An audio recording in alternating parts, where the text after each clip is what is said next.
নমস্কার বন্ধুরা, মিষ্টি সিয়া চ্যানেলে তোমাদের অনেক অনেক স্বাগত জানিয়ে আজকের ভিডিওটি শুরু করছি। বন্ধুরা, রাত পোহালেই রাস পূর্ণিমা। উদয় তিথি অনুযায়ী আগামী 18ই কার্তিক 1432 বাংলা, ইংরেজি 5ই নভেম্বর 2025 বুধবার রাস পূর্ণিমা।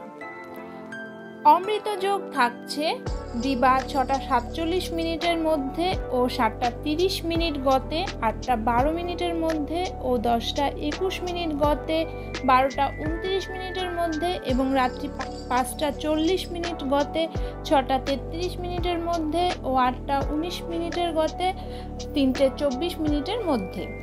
মাহেন্দ্র যোগ থাকছে দিবা 6টা 47 মিনিট গতে, 7টা 30 মিনিটের মধ্যে ও 1টা 12 মিনিট গতে, 3টে 21 মিনিটের মধ্যে।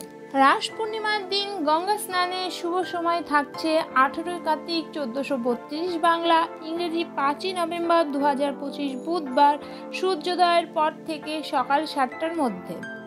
রাস পূর্ণিমার দিন গঙ্গা স্নান অত্যন্ত শুভ। এবার চলো জেনে নেই বন্ধুরা, কিভাবে বাড়িতে রাস পূর্ণিমা পালন করবে। ভোরে ঘুম থেকে উঠে সমস্ত কাজকর্ম সেরে স্নান করে পরিষ্কার বস্ত্র পরিধান করে ব্রত পালন করতে হবে। রাস পূর্ণিমার দিন গঙ্গা স্নান অত্যন্ত শুভ, তাই যদি পারো তাহলে গঙ্গা স্নান করতে পারো। এই দিনে স্নানের পরে প্রথমে সূর্যদেবকে অর্ঘ্য নিবেদন করবে, তারপর তুলসী তলায় অর্ঘ্য দিয়ে 7 বার তুলসী মন্দিরে বা তুলসী বেদিতে পরিক্রমা করতে হবে। পরিক্রমা করার সময় মনে মনে সংসারের মঙ্গল কামনা করতে হবে। রাস পূর্ণিমার দিনে ভগবান শ্রীকৃষ্ণের উদ্দেশ্যে ফুল, তুলসী পাতা, চন্দন এবং তাতে ষড়শ উপাচার কিছু নৈবেদ্য অর্পণ করতে হবে। সন্ধ্যাবেলায় শুদ্ধ বস্ত্র পরে পূজার আসনে বসবে এবং তুলসী পাতা ও ফুলগুলিতে চন্দন ছিটিয়ে দেবে। সন্ধ্যাবেলা ভগবানের উদ্দেশ্যে একটি প্রদীপ নিবেদন করবে। তুলসী পাতার 2 পৃষ্ঠে চন্দন লাগিয়ে ভগবান শ্রীকৃষ্ণের চরণে নিবেদন করবে।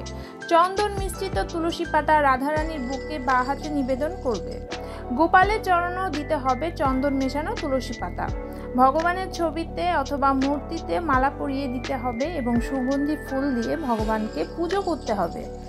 এই বিশেষ দিনে দুধ দিয়ে তৈরি ভোগ নিবেদন করতে হবে অবশ্যই। দুধের তৈরি ভোগ নিবেদন ভগবানের অত্যন্ত প্রিয় খাবার। এই দিনে একবার কৃষ্ণ নাম জপ করলে তা 1000 বার জপ করার সমান পুণ্য লাভ হবে। এই পূজার দিন ভগবানের অষ্টতর শতনাম পাঠ করলেও বিশেষ ফল লাভ করতে পারবে। এবার চলো জেনে নেই বন্ধুরা, রাস পূর্ণিমার দিন একটি বিশেষ নিয়ম পালন করলে বাড়ির অশুভ শক্তি কাটবে। রাস পূর্ণিমার আগের দিন একটি তামার পাত্রে জল নিয়ে তাতে 5টি তুলসী পাতা দিয়ে ঠাকুরের সামনে রেখে দিবে। রাস পূর্ণিমার দিন স্নান সেরে পরিষ্কার জামাকাপড় পরে ওই তামার পাত্রটি নারায়ণ ঠাকুরের পায়ে ছুঁয়ে ওই জল সদর দরজায় ছিটিয়ে দিন। এটি করলে বাড়ির সমস্ত অশুভ শক্তি কেটে যাবে। বন্ধুরা, কেমন লাগলো আজকের ভিডিওটি? কমেন্টে অবশ্যই জানাও।